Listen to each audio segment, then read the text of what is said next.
నమస్తే sir. Sir, క్రితం ఎపిసోడ్లో మనం మాట్లాడుకున్నాం. మీరు ఒక విషయం చెప్పారు. ఓన్లీ ఇక్కడ కేవలము హైదరాబాద్ కోర్టులోనే మీరు చెప్పిన దాన్ని బట్టి సంవత్సరానికి 60-70 వేల కేసులు, విడాకుల కేసులు నమోదవుతున్నాయని చెప్పారు. నిజంగా నాకు తెలిసి ఎంతమంది కోర్టుల చుట్టూ తిరుగుతూ జీవితాన్ని నాశనం చేసుకుంటున్నారో, భవిష్యత్తులో ముందుకెళ్ళలేకపోతున్నారో నాకు తెలుసు, సంవత్సరాల తరబడి. నాకు ఒక్కొక్కసారి ఆశ్చర్యం ఏమేస్తుంది అని అంటే, ఇప్పుడు 498A కేసు వేసారనుకోండి సార్, దాని నుంచి ఏదైనా వెసులుబాటు వస్తే ఇమ్మీడియట్గా ఇంకొక కేసు వేస్తున్నారు, మెయింటెనెన్స్ కేసు వేస్తున్నారు, దాని నుంచి బయటపడితే ఇంకొకటి వేస్తున్నారు. ఇట్లా ఏమవుతుందంటే 2 జీవితాలు. నిజంగా వాళ్ళకి అర్థం కాని విషయం ఏంటంటే, ఇక్కడ ఏదో ఇంకొకళ్ళకి పాఠం చెప్పాలనో, లేకపోతే మేము నష్టపోయాం కాబట్టి వాళ్ళు నష్టపోవాలని చెప్పో, లేకపోతే జీవితం మీద అవగాహన లేనటువంటి సిచ్యుయేషన్స్లో ఆవేశంతో కోర్టు మెట్లు ఎక్కుతున్నారు సార్.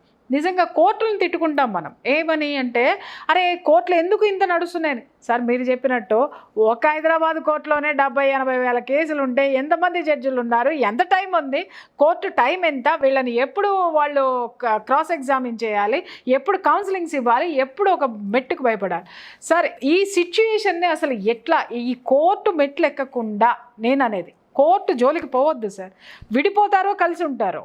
ఇప్పుడు నా దగ్గరకు వస్తున్నారు, కౌన్సిలింగ్స్ రూపంలో నేను ఇచ్చి పంపిస్తున్నాను. చాలా కేసుల వరకు కూడా చాలా వరకు కాంప్రమైజ్ అవుతున్నారు, హ్యాపీగా ఉంటున్నారు. ఇంకా కొన్ని తప్పదు, హింస అనేటటువంటిది అక్కడ ఉంది, లేకపోతే ఎక్స్ట్రా మ్యారిటల్ రిలేషన్స్ తోటి ఇంకా వల్ల కాదు అనుకున్న కేసెస్ మాత్రమే వాళ్ళు కోర్టు మెట్లు ఎక్కడం అనేది జరుగుతుంది. సరే, ఇది ఒక చిన్న విషయమే, కానీ కొన్ని తప్పదు. కోర్టులకి వెళ్ళి లీగల్ పరంగా సెపరేట్ అవడమో, లేకపోతే లీగాలిటీ తోటే వాళ్ళు హ్యాపీగా ఉండడం అనేది కొంతమందికి ఈ మధ్య నేను ఇస్తున్నటువంటి, వాళ్ళు తీసుకుంటున్నటువంటి గ్యారంటీ ఏంటంటే, మళ్ళీ కలిసి ఉండాలంటే లీగల్ అగ్రిమెంట్ కావాలని అడుగుతున్నారు. సో నేను మీ దగ్గర నుంచి ఈ మధ్య కాలంలో నేను గమనించినటువంటి విషయం ఏంటంటే, అసలు పెళ్లికి ముందు కూడా ప్రీ మ్యారిటల్ అగ్రిమెంట్ అనేది ఉండడం అనేది చాలా అవసరమని నేను ఈ కౌన్సిలింగ్స్లో నేను తెలుసుకున్నటువంటి విషయం. ఈ రెండింటిని మీరు దృష్టిలో పెట్టుకొని అసలు మనము వీటిని ఎలా ప్రివెంట్ చేయగలుగుతాం, ఇంత ఉధృతిని తగ్గించగలమా, తర్వాత వీళ్ళు మనశాంతిగా ఉండాలి సార్. ఇన్ని సంవత్సరాలు కోర్టుల చుట్టూ తిరిగి కక్షాపూరితమైనటువంటి దాంతో వీళ్ళ జీవితాలు నాశనం అవుతున్నాయి, గవర్నమెంట్ టైం వేస్ట్ అవుతుంది, కోర్టుల టైం వేస్ట్ అవుతుంది. ఇటు లాభాలు ఎవరికి వచ్చినాయి అని అంటే, మా నానమ్మ చిన్నప్పుడు ఒక సామెత చెప్పేది, కోర్టుకు వెళ్ళిన వాడంట గెలిచిన వాడేమో ఇంటికి వచ్చి ఏడుస్తాడంటే, ఓడిపోయినాడు కోర్టులో ఏడుస్తాడు అనేసి. అంటే ఇద్దరికి దుఃఖమే మిగులుతుంది సార్. గెలిచిన వాడికి అదే ఉంటుంది, ఎందుకంటే టైం పోగొట్టుకుంటున్నాడు, మనీ పోగొట్టుకుంటున్నాడు, everything they are going to loss.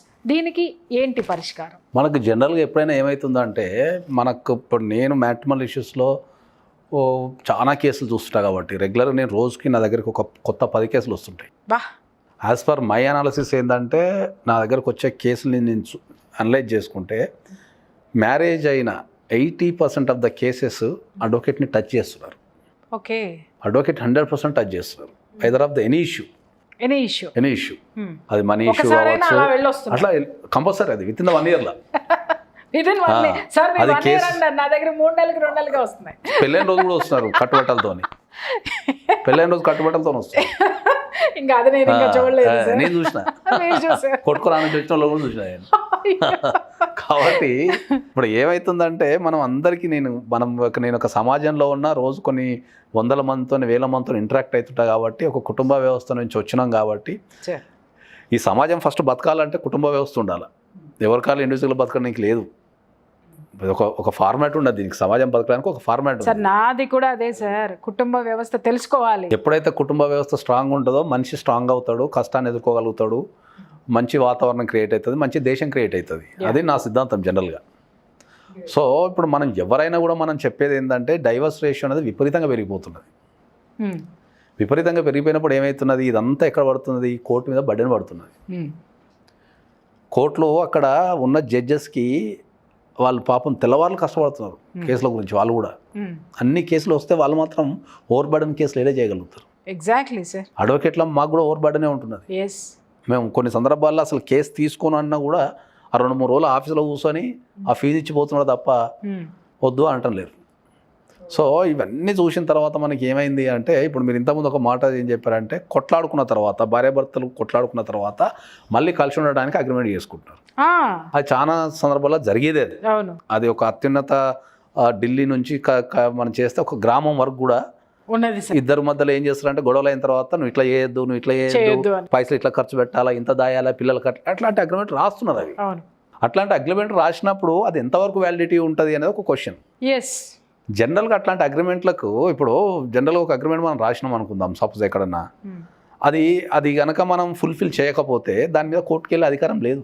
మరి అగ్రిమెంట్ ఎందుకు సార్? అది భయం కోసము, కలిసి ఉండాలి, ఒప్పుకున్నారంటానికి సమాజపరంగా పెట్టిన ఒక నిబంధన అంతే. ఓకే. రేపు పొద్దాల, ఎందుకంటే ఫస్ట్ మన భారతదేశంలో ఫస్ట్ అర్థం చేసుకోవాల్సింది ఏంటంటే మనం చట్టానికంటే ఎక్కువ వాల్యూ మోరల్కి ఇస్తాం.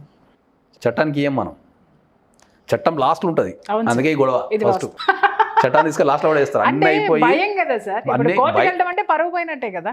అది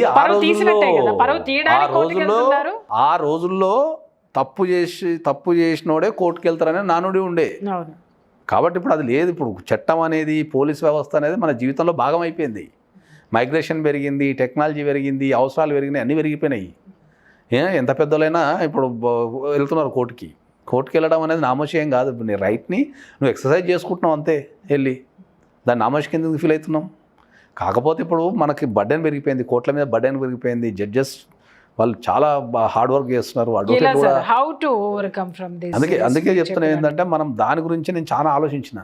అరే ఇంత వ్యవస్థ పెరుగుతున్నది, ఇన్ని కేసులు పెరుగుతున్నాయి, ఎక్కడ ఆగుతం లేదు, ఇది ఎక్కడో దగ్గర చెక్ పెట్టాలి కదా దీనికనే దాని నుంచే నాకు వచ్చిన ఐడియా. అది ఆల్రెడీ ప్రపంచంలో అన్ని దేశాలలో ఉన్నది, మన దేశంలో లేదు. అదే ప్రీ మ్యారిటల్ అగ్రిమెంట్. అసలు ఇన్ని లక్షల కేసులను చూసిన తర్వాత అసలు మ్యారేజ్ ఎందుకు ఫెయిల్ అవుతున్నది అనే ప్రతి కేసుని నేను పరిశీలించిన. సో ఈ ప్రతి కేసును పరిశీలించడం ద్వారా ఏమైందంటే వీళ్ళు పెళ్ళి చేసుకునేటప్పుడు ఫస్ట్ వీళ్ళు ఏమైనా చూసుకునే ఫ్యూచర్ని చూడకుండా ఆ తాత్కాలికంగా ఉన్నాయి చూసి పెళ్ళి చేసేస్తున్నారు. సార్ నేను నిజంగా చెప్తున్నా, నా దగ్గరకు వచ్చిన కేసులో మీకు జస్ట్ ఒక 2 వ్యాఖ్యల్లో చెప్తా. కరోనా టైంలో కుదుర్చుకున్నామండి పెళ్లి, అందరూ బాగానే ఉందని చెప్పారండి, చేసామండి అని ఒకళ్ళు చెప్తారు సార్. అబ్బాయి యూఎస్ వెళ్ళాలని 1 వీక్ లో పెళ్లి, 1 వీక్ లో అన్ని బాగానే ఉన్నాయి, మీ పెద్ద మాట్లాడుకోలేని 15 days లో పెళ్లి. చాలా ఏంటంటే ఒక ఆడపిల్లని బయటికి ఇచ్చేటప్పుడు, లేదా ఒక మగపిల్లాడు ఒక ఆడపిల్లతో జీవనాన్ని కొనసాగించేటప్పుడు సార్ వీళ్ళకి ఓపిక ఎందుకు ఉండట్లేదు? అబ్బాయి పెద్ద జీతం ఉంది, మంచిగా ఉంది, ఇట్లాంటివే చూస్తున్నారు తప్ప అసలు కుటుంబ వ్యవస్థని ఒక ఫామ్ చేయడానికి కావాల్సిన ఏమున్నాయి? ఇంకా మా దగ్గరకు వచ్చే కేసులలో ఏం చెప్తారంటే అబ్బాయికి ఏదో డౌట్ ఉంటే సార్ పెళ్లికి ముందే రోగం ఉందని, కానీ అడగలేకపోయినాం సార్, పెళ్లి తర్వాత టాబ్లెట్ వేసుకుని దొరికిపోయింది సార్ అంట. అరే ఒక సంబంధాన్ని నువ్వు కుదుర్చుకునేటప్పుడు మొహమాటం ఎందుకు? మా దగ్గరకు వచ్చి 10 ఇండ్లు ఉన్నాయని చెప్పిండు సార్, అన్నీ చూపించిండు సార్, మాకు చూపించిన తర్వాత పెళ్లి చేసినాం సార్, తీరా చూస్తే ఏం లేదు సార్ అంట. జాబ్ గురించి అబద్ధం చెప్పిండాను, ఆరోగ్యం గురించి అబద్ధం చెప్పిండో, ఎక్స్ట్రా మ్యాన్ల గురించి అబద్ధం చెప్పిండాను, ఉన్నాయి లేని చెప్పిండాను, లేదా అలవాట్లు ఉన్నాయనో, లేదా పర్ఫార్మెన్స్ లేదనో, ప్రతి దాంట్లో ఉన్నాయి ఇక్కడ అన్నీ. ఇక్కడ ఏమవుతుంది అంటే అందరు మోమాటానికి వెళ్ళిపోయి, 2 కుటుంబాలు మోమాటానికి వెళ్ళిపోయి ఆపోజిట్ వాళ్ళని అడిగితే ఏమైనా అవుతుందేమో, లేకపోతే ఇది ప్రాబ్లం ఏమో అది ప్రాబ్లం ఏమో అని చెప్పేసి ఏం అడగకుండా వాళ్ళకి కావాల్సినవి మాత్రమే వాళ్ళు ఏం చేసుకుంటున్నారు. జీతం బాగుంది, కష్టపడుతుండు, బంచుకున్నారు, పక్కన పెళ్లి చేసేస్తారు. ఇక్కడ నేను మీకు ఒక విషయం చెప్తాను. మీరు మొహమాటంతో చేసుకుంటున్నారని అన్నారు కదా. నా చిన్నప్పుడు నేను చాలా మా తాతల నోటి నుంచి, మా నానమ్మల నోటి నుంచి కూడా చాలా వరకు ఏమిన్నానంటే, మీ అత్తని చేసుకుంటానికి మీ తాతకి 2 జతల చెప్పులు అరిగిపోయినాయి, మీ నాయనమ్మని చేసుకుంటానికి మా నాన్నకి 2 ఏళ్ళు తిరిగితే కానీ ఇవ్వలేదు అంటే చూడండి వాళ్ళు ఎలాంటి ఎంక్వైరీలు చేసుకుని ఎంత దీంతో ఉంటే, ఎంత ప్రయత్నం చేసి వీళ్ళు ఎంత అష్యూరెన్స్ ఇచ్చి వాళ్ళని తెచ్చుకున్నారు. ఒక ఆడపిల్లని తెచ్చుకోవాలంటే జతల చెప్పులు అరిగిపోయాయి సార్. ఇప్పుడు ఎందుకు సార్ ఇలా చూడంగానే 10-15 నిమిషాలు అప్పుడంతా మనిషి ఇంటరాక్షన్తో జరుగుతుండే. మనిషి వెళ్ళి కుటుంబాలను చూసుకొని 4 సార్లు వెళ్ళి ఆ చుట్టుపక్కల వాతావరణము, అప్పుడు మనిషి ఇన్ఫర్మేషన్ దొరుకుతుండే. ఒక ఊర్లో ఒక వ్యక్తి ఉన్నప్పుడు ఆ వ్యక్తి మంచోడా చెడ్డోడా అనేది ఒక కమ్యూనిటీ ఏర్పడి దొరుకుతుండే. ఇప్పుడు ఒక క్యాస్ట్కి సంబంధించిన కమ్యూనిటీలు అట్లుంటుండే, ఆ ఇన్ఫర్మేషన్ అందరి దగ్గర ఉంటుండే. ఇప్పుడు ఏమైపోయింది, ఆన్లైన్లో వాళ్ళే చూసుకుంటున్నారు అంతే. ఇంకా బస్ థర్డ్ పార్టీ ఇంటర్ఫరెన్స్ లేదు. ఒకప్పుడు పెళ్లి సంబంధం ఎట్లా చూస్తుండే, ఫస్ట్ మనం వెళ్ళి వాళ్ళని చూడాలా, వాళ్ళ చుట్టరికం అంతా రాయాలి, అటు 7 తరాలు ఇటు 7 తరాలు చూడాలనే ఒక సిస్టమ్ ఉంటుండే. వాళ్ళ బలగం ఎంత ఉంది, వాళ్ళు ఎక్కడెక్కడ ఉన్నారు, ఇవన్నీ వాళ్ళందరూ ఇంటరాక్షన్ అయ్యి మళ్ళీ అందరి దగ్గర ఫీడ్బ్యాక్ తీసుకొని, కాలనీ ఆ విలేజ్లో ఉన్న ఫీడ్బ్యాక్ తీసుకొని అదంతా చేస్తుండే. ఇప్పుడు ఏం చేస్తున్నారు, జనరల్గా జరిగే పెళ్ళిళ్ళలో మోర్ దెన్ 70% ఆన్లైన్ ద్వారానే జరుగుతున్నాయి. More than 70% marriage. ఎందుకంటే మా దగ్గరికి ఎవరైనా వచ్చినప్పుడు ఫస్ట్ ఈ సంబంధం ఎట్లా వచ్చిందని అడుగుతాను. సార్ ఆన్లైన్ సార్ అంటారు. 70%. రెండోది ఎవరు పెట్టారంటే మేమే పెట్టుకున్నాం సార్ అంటారు. వాళ్ళ పెళ్ళికి వాళ్ళే పెట్టుకుంటారు ప్రొఫైల్. చేతిలో ఇంటర్నెట్ ఉంది, చేతిలో కార్డు ఉంది, కదా పెట్టేసుకుంటారు. వాళ్ళు మ్యాచ్ చేసుకుంటారు. మ్యాచ్ చేసుకున్న తర్వాత ఫోన్లు ఎక్స్చేంజ్ చేసుకుంటారు, వాళ్ళే మాట్లాడుకుంటున్నారు, లేకపోతే పెద్దవాళ్ళు మాట్లాడుతున్నారు. ఫార్మాలిటీ కోసం అటు ఒక రౌండ్ ఇటు ఒక రౌండ్ వేసేసుకొని పెళ్ళి చేసేసుకుంటారు. పేపర్ మీద స్ట్రాంగ్ ఉందా లేదా చూసుకొని పెళ్ళి చేసేసుకుంటారు అంతే. కానీ వాళ్ళు నిత్య జీవితంలో గడపడానికి ఇద్దరికి మ్యాచ్ అవుతుందా కాదా, ఓకే, ఏమేమి పరిస్థితులు ఉన్నాయి, జాబ్ పరిస్థితులు ఏమున్నాయి, ఇవన్నీ ఎక్కడ అనలైజ్ లేదు. ఓకే సార్, ఇప్పుడు ఇది ప్రీ మ్యారిటల్ అగ్రిమెంట్ అన్నారు. ఈ ప్రీ మ్యారిటల్ అగ్రిమెంట్లో ఏమేమి అంశాలు టచ్ చేస్తారు? ఇప్పుడు ప్రీ మ్యారిటల్ అగ్రిమెంట్ గురించి చెప్పేటప్పుడు ఏంటంటే చాలామంది దీన్ని వ్యతిరేకిస్తున్నారు. జనరల్గా పెళ్ళికి ముందు అగ్రిమెంట్ ఏంది, అదేంది, ఇదేందని వ్యతిరేకిస్తున్నారు. నేను సపోర్ట్ చేస్తాను సార్, నేను విపరీతంగా సపోర్ట్ చేస్తున్నా. ఎందుకంటే నేను గత 5-6 సంవత్సరాల నుంచి పెద్ద పెద్ద కుటుంబాలలో మేము చేస్తున్నాం కాబట్టి అక్కడ ఏ సమస్యలు లేవు.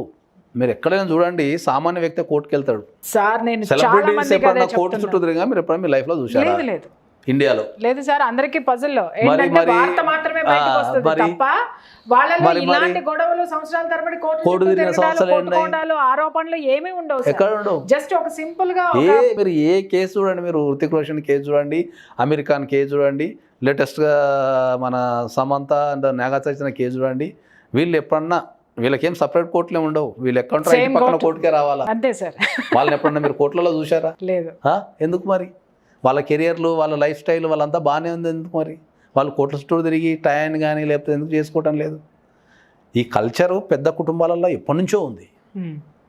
ఆ పెద్ద కుటుంబాల నుంచి మనం చిన్న కుటుంబాలకు తీసుకురావాలా, వాళ్ళకు ఒక అందమైన జీవితాన్ని ఇవ్వాలనేది ఈ ప్రీ మ్యారిటల్ అగ్రిమెంట్. అంటే ఇక్కడ ఒక్క విషయం సార్, ఇప్పుడు ఏమంటారు అనంటే శుభమా అని పెళ్లి చేసుకుంటూ పోతే ఈ అగ్రిమెంట్లు అనే మాట ఎందుకు మాట్లాడతారు అనేటటువంటి ఆలోచన కూడా చాలా మందిలో వస్తుంది. ప్రీ మ్యారిటల్ అగ్రిమెంట్ చేసుకోవడం చేసుకోకపోవడం అనేది వాళ్ళ ఇష్టం.